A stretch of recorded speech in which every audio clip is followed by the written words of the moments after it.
కార్యములు జరిగించు దేవునికి మహిమ కలుగునుగాక. ప్రియ స్నేహితులందరికీ దివ్య వాక్యోదయం. ఈనాటి పాఠ్యభాగము కీర్తన 92:5. యెహోవా, నీ కార్యములు ఎంత దొడ్డవి, నీ ఆలోచనలు అతి గంభీరములు. దేవుని ఆలోచనలు అతి గంభీరములు. ఆయన కార్యాలు ఎంతో గొప్పవి. ఆయన కార్యాలలో, ఆయన ఆలోచనలలో నీకు పాలుంది. ఎలాగంటే ఆయనపై ఆశ పెట్టుకొని కనిపెట్టుకున్న ఎడల ఆయన గంభీరమైనటువంటి ఆలోచనలు నీవు గ్రహిస్తావు. భూమి యొక్క నిధులు భూమిలో సంక్షిప్తమై ఉన్నాయి. అవి ఉపరితలంపై ఉండవు. బంగారాన్ని లోతుగా త్రవ్వి తీయాలి. అలా తీయడానికి త్రవ్వడం ఎంతో ప్రయాసతో కూడింది.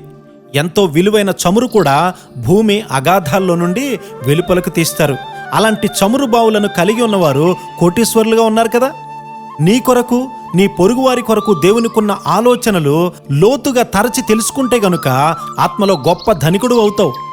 అబ్రహాము గారు దేవుని అతి గంభీరమైనటువంటి ఆలోచనలను, నిధులను కనుగొన్నారాయన. దేవుని ఆలోచనలతో పాటు అబ్రహాము గారు ఉండి వాటితో నింపబడి ఉన్నారు. దేవునితో ఉన్న సంబంధాన్ని, నీ ప్రార్థనా జీవితాన్ని ఆటంకపరిచే ప్రతి దానిని ఆసక్తి కలిగి తీసివేసుకున్న ఎడల దేవుని తలంపులతో నింపబడతావు. వాటి ద్వారా గొప్ప కార్యాలు నీవు చేయగలుగుతావు. వాటిని ఆటంకపరిచే వాటిని విడిచి రమ్మని దేవుడు అబ్రహాము గారికి నేర్పించారు. నీ కన్ను నిన్ను అభ్యంతరపరచిన ఎడల దానిని పెరికివేయుము, నీ ఆత్మీయ అభివృద్ధికి అభ్యంతరంగా ఉన్న చేతిని నరికివేయుము అని యేసయ్య చెప్పారు కదా. శిష్యత్వానికి లోతుగా త్రవ్వుకుంటూ ఉండగా అడ్డు వచ్చేదాన్ని పెరికివేయడానికి ఎంతో ఆసక్తి, ఎంతో వివేకము అవసరమై ఉంది. అబ్రహాము గారు దేవుని యొక్క తలంపుల్లోనికి లోతుగా త్రవ్వుకున్నాడు. దేవుని యొక్క తలంపులను మనలోనికి ఎలా పంపాలో దేవుని ఆత్మకు తెలుసు. మనకైతే దేవుడు వాటిని తన ఆత్మ వల్ల బయలుపరిచి ఉన్నాడు. ఆ ఆత్మ అన్నింటికీ దేవుని మర్మములను కూడా పరిశోధించుచున్నాడు. 1 కొరింథీ 2:10. మానవుని కంటికి కనబడని, చెవికి వినబడనివి, ఊహకు అందనివిగా దేవుని యొక్క తలంపులు ఉన్నాయి. దేవుని ప్రత్యక్షత వల్ల మాత్రమే అవి బయటపడతాయి.